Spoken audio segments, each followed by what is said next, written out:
celebrations after that game at the Santiago Bernabeu as it finishes Real Madrid 3, Barcelona 2. They are now 11 points clear at the top of the table. Nobody is catching Real Madrid. It's over. Pretty much home and hose. Remember, that's pretty much 12 points as well because it's head-to-head and not goal difference that separates these two teams in Spain. Right, there's so many different talking points to discuss from this Clasico. For more, let's welcome in, shall we, from our watch party, where I imagine it's Real Madrid fans who are left, the Barcelona fans left early, and Patrick Kluivert joins us, as does Luis Garcia. Patrick, a great Clasico, but in the end it's Bellingham as it was, as we saw in Barcelona earlier this season, who proves to be the winner.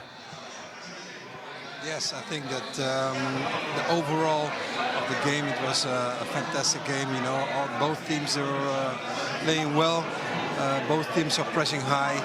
It was very attractive to watch the game. And at the end, of course, yeah, the quality of Jude Bellingham showed again. I have my doubts also with kind of decisions of the referee. But it's always easy to say it after the game. That he's been caught out. It was Dembele and it was Vasquez, not even aware of a player behind him. We're talking about a seasoned international footballer who's played full-back now for a decade. Great player going forward, and nobody's doubting that. But how the hell can you have your body in a position twice in 3 days to be done at the back post? On top of that, he gave a penalty away, João Cancelo, in Paris. And you could argue he was culpable for Garcia having to make a decision with his poor defender on this one. So these weak points of the Barcelona defence and his lack of ability to get himself in good defensive areas and make good defensive decisions is ultimately cost this side. Not only today, but midweek. But the embarrassing part is that it's one thing if you're late to the challenge. It's one thing if you react late. But what's really, truly embarrassing about the defending, or lack thereof, from João Cancelo, is that he doesn't even know. Right. He doesn't even know or realize that Lucas Vázquez is there. Lucas Vázquez finishes the challenge, and he's like, oh, well, where did he come from? That's your responsibility. Any defender, any player who has played the left-back position would know that, first of all, your body position has to be such that you got to be aware of the guy coming from the outside. And he's surprised. How does that happen at this level and for a guy of this experience? So it's not even, to me, it's just lack of concentration, unwillingness to defend, and unawareness of what's going on around you. And that's irresponsible. And Luis, what's got to really frustrate Xavi is the fact that you twice got the lead at the Santiago Bernabeu against Real Madrid, and then you not only let that lead slip, you let them get that late winner. Yeah, and you know that when you play against Real Madrid much more at the Bernabeu, it doesn't matter if you are going ahead 1-0, 2-0, because in the end, Real Madrid managed to get back, to make a comeback, to push until the last minute, and because that's the way they've been doing the things for the whole history. They got that kind of mentality to never give up, to always do whatever it takes to try and fight it until the last minute. And of course, it's going to be frustrated. But again, and I don't want to recall it again, I think he must be very, very frustrated about the situation for Cancelo. Then I'm sure that is not the moment to complain about a player, to point him. But they cost that kind of plays cost you the Champions League to don't going through. I'm sure of that. If you don't concede the first goal of Dembele the other day because of his lack of awareness, I'm sure the Barcelona could have go further with more confidence. And today, once again, when you are dominating, you are having the patience, you are having the ball, you are creating chances. The players who you have made involved with Pedri, with Fermin, with Ferran Torres are working. Then sometimes it's not easy to, in this kind of intense games of ins and outs, going forward and going backwards. And you manage to do all that. And because one mistake, big mistake in your area, you threw everything, the work of everyone, away because of the lack of concentration. And I think that's a massive, massive mistake that needs to be addressed, and hopefully we don't see it, because today it was the 3 points, but we've seen so many mistakes like this one during the year, but because the quality of the players that they were playing against, they were not as accurate to capitalizing the chances. But this chance, we've seen it so many times this season. These kind of mistakes you cannot make. it's really embarrassing to see the mistakes that João Cancelo defensively is making. Everybody knows how he can play offensively with his speed, with his choices, but come on, he's a defender, and you have to defend first. And if the ball comes from the left side, you have to know you've got to close the gap. You have to. His body language, his position of his body was totally wrong, and that's unacceptable. Full stop. On this level, it's unacceptable. The only time he knew a player was behind him was when Lucas Vazquez was putting the ball in the back of the net. And that's 100% true, isn't it? Yeah, that's just. I mean, honestly, when you see kids learning the game, and then you go into the youth team levels at clubs and whatever, and you know, managers and coaches walk you around and make sure you're understanding the position. My God, when you're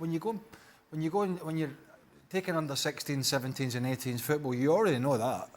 You already know about. Well, you should. You already know about having your body position in the right area where you can see you can try and see what's happening. So that's been bad. But to go back to the positive side in the Bellingham goal, and you mentioned it there, that finish, you know, is way more difficult than it looked. Oh, really? Just spot on. I was essentially, when we came on air, you would not be surprised if they get to the Champions League final and this guy was the story again, because that's kind of how his season is panning out. And there was conversation leading up to this game and over the last month or so where his productivity has dropped. And Which it has, which is fair. And so, yeah, and we pointed out. Well, I feel like we feel like that today. As this day goes on, productivity level may drop.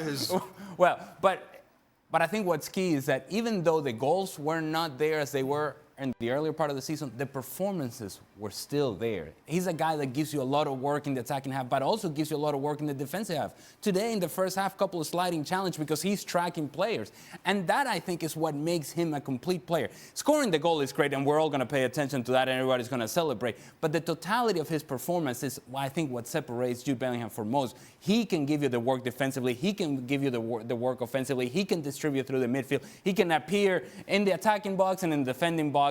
He is everything for Real Madrid in terms of what he provides this group. Will Barcelona get a better chance? Oh. Would they have had a better chance? They've got two holding midfielders at centre-back and left-back.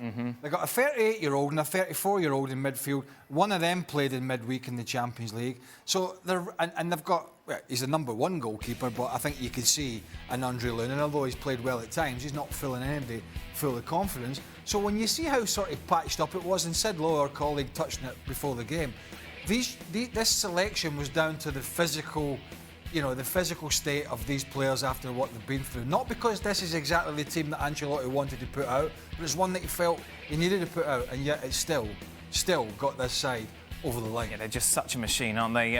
Real Madrid, they get punched in the face, but more often than not, they bounce back. Patrick, before we go and let you go and enjoy the rest of Disneyland with Seb, your final thoughts from what you saw today? Yeah, again, from the beginning, I think that Barcelona and Real Madrid, they played both a very good game, very attractive. The speed of the game was fantastic.